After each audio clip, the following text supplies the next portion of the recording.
किसान भाइयों, आज आपको बताएंगे अनानास की खेती के बारे में। अनानास तो ऐसे परंपरागत खेती है, लेकिन हटकर आधुनिक खेती भी की जा सकती है।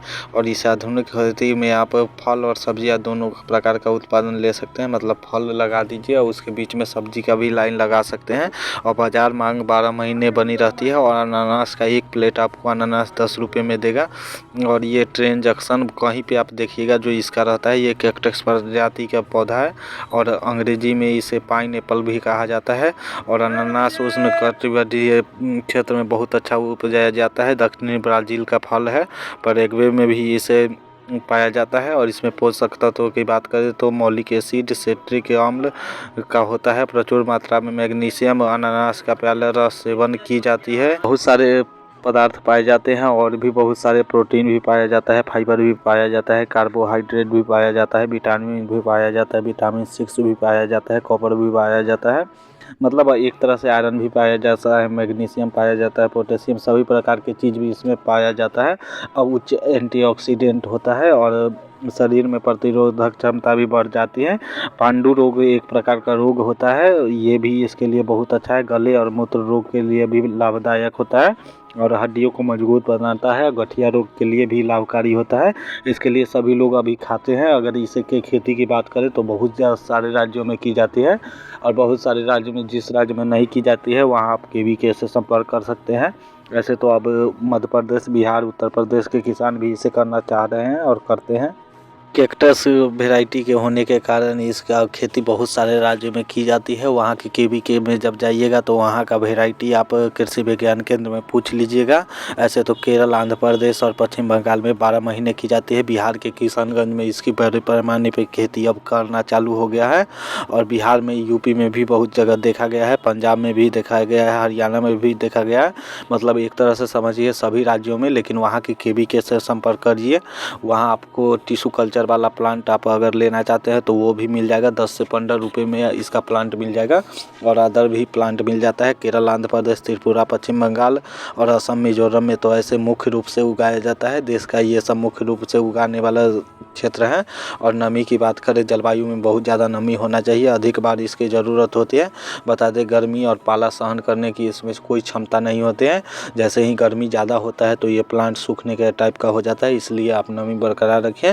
इसके 22 से 32 डिग्री तापमान का उपयुक्त होता है। और दिन रात के तापमान में 4 ही डिग्री का अंतर होना चाहिए, ज़्यादा डिग्री का नहीं होना चाहिए। तो आप बिहार में तो ऐसे लगा लिया जाता है, क्योंकि बिहार के बहुत सारे क्षेत्र हैं और इसे 100 से 150 सेंटीग्रेड वर्षा की ज़रूरत होती है। अनानास के लिए गर्म नमी वाली जलवायु उपयुक्त होती है। और इसके लिए उपयुक्त मिट्टी की बात करें तो जीवाश्म युक्त मिट्टी होना चाहिए। बलुई, दोमट, रेतीली भूमि अच्छी तरह से हो, जल भराव वाली भूमि ना हो। ऐसे तो सभी चीज़ के लिए जल भराव वाली भूमि नहीं होना चाहिए। और अम्लीय मिट्टी की बात करें तो pH मान 5 से 6 के बीच होना चाहिए। अम्लीय में 5 से 6 रहता है तो बहुत अच्छा इसका उत्पादन हो जाता है। और अनानास की खेती का उचित समय आपको बता दें तो इसका 2 बार की जाती है। पहली बार जनवरी से लेकर मार्च तक कर लीजिए। जैसे अभी इस महीने आप लगा सकते हैं। इसका टिश्यू कल्चर ले आइए या प्लांट ले आइए, या इसको ऊपर जो अनानास होता है उसके ऊपर में क्राउन जो रहता है, अनानास जो खाइएगा उसके ऊपर क्राउन रहता है, उसे तोड़ लीजिए और नीचे से पत्ती हटा दीजिए। वो भी आप आराम से लगा लीजिएगा। और इसका मई, जून, जुलाई में भी लगाया जाता है दूसरी बार।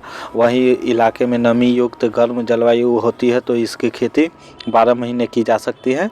और इसके उन्नत किस्म की बात करें तो जायंट क्यू होता है, क्वीन रेड स्पेनिश होता है, मॉरिशस मुख्य किस्म है। ऐसे तो जायंट क्यू बिहार में बहुत ज़्यादा उगाया जाता है। क्वीन वाला में थोड़ा कम पत्ता होता है और क्वीन किस्म बहुत जल्दी पकने का किस्म है। क्यूइस किस्म की खेती पछेती फसल है। रेड स्पेनिश किस्म के रोग का प्रकोप काफ़ी कम है। आप अपने KVK से संपर्क कर सकते हैं, वहाँ पे बता दिया जाएगा जो कौन अच्छा है और कौन आपके तरफ नहीं लगाना चाहिए। ऐसे ही 1-2 प्लांट आप गमला में लगा सकते हैं या खेती करने के लिए 1-2 प्लांट ऐसे ही लगा दें क्राउन तोड़ के। उसमें देखिएगा जो उसमें सबसे ज़्यादा कांटा होता है, मतलब क्राउन में, तो वो थोड़ा कम लगता है। ऐसे तो इसमें क्राउन प्लांट में निकलता है तो उससे भी लगाया जाता है। इसके ग्रीष्मकालीन मिट्टी पलटने के खेत की गहरी जुताई कर दे, कुछ दिन में खुला छोड़ दें और जैसे ही खूब खेत में गोबर की खाद दे दे और खेत को मिट्टी के भुरभुरा कर दे, इतना भुरभुरा कर दे जो इसमें प्लांट लगाने में बहुत आसान हो। अगर इसे पलाव मतलब क्यारी विधि द्वारा भी लगाया जा सकता है, अगर नहीं है तो मल्चिंग विधि द्वारा भी लगा सकते हैं। अनानास की रोपाई दिसंबर से मार्च के मध्य अधिकांश क्षेत्रों में की जाती है, परंतु ये स्थिति के अनुसार बदला भी जा सकता है। आप वैसे समझिए बारिश के मौसम में ही इसकी खेती की जाती है और दिसंबर से मार्च तक तो ऐसे कहीं बहुत ज़्यादा जगह पे बारिश नहीं होती है। बहुत अधिक वर्षा के समय रोपाई न करें, मतलब थोड़ा ही वर्षा होना चाहिए, तो वो वाला जून जुलाई वाला होता है सिस्टम, उसमें कर सकते हैं। इसका क्राउन जो होता है अनानास का, वही लेके आप उसमें जड़ निकलने लगता है। और रोपण के लिए 0.2 डाइथेन M 45 के घोल से उपचारित कर सकते हैं। डाइथेन M आपको ऐसे ही मिल जाएगा।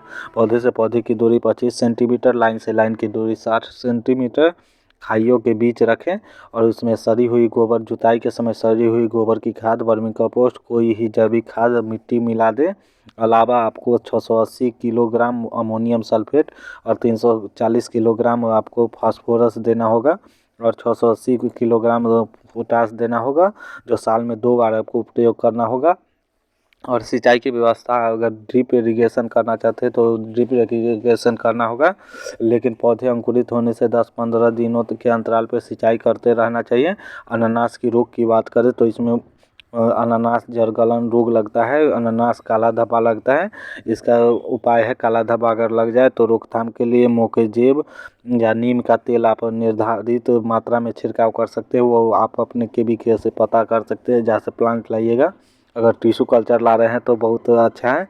और इसकी कमाई की बात करें तो 16 से 17 हज़ार पौधे 1 हेक्टेयर में लगता है। इसका जिग-जैग विधि द्वारा भी लग जाता है, ऐसे भी लग जाता है। और इसका डिब्बाबंद जूस के रूप में भी प्रयोग किया जाता है, बहुत सारे चीज़ों में प्रयोग किया जाता है। अगर इसका प्लांट आप लगा रहे हैं तो इस पे अनुदान भी कुछ बिहार सरकार द्वारा दिया जाता है। बिहार में अगर आप हैं, और भी बहुत सारे राज्य इसे अनुदान के रूप में देते हैं, लेकिन उतना ज़्यादा अनुदान नहीं होने के कारण किसान इसका नहीं प्रयोग करवाते हैं। अगर आप अभी तक मेरे चैनल को लाइक सब्सक्राइब नहीं किया है तो ज़रूर सब्सक्राइब कर ले।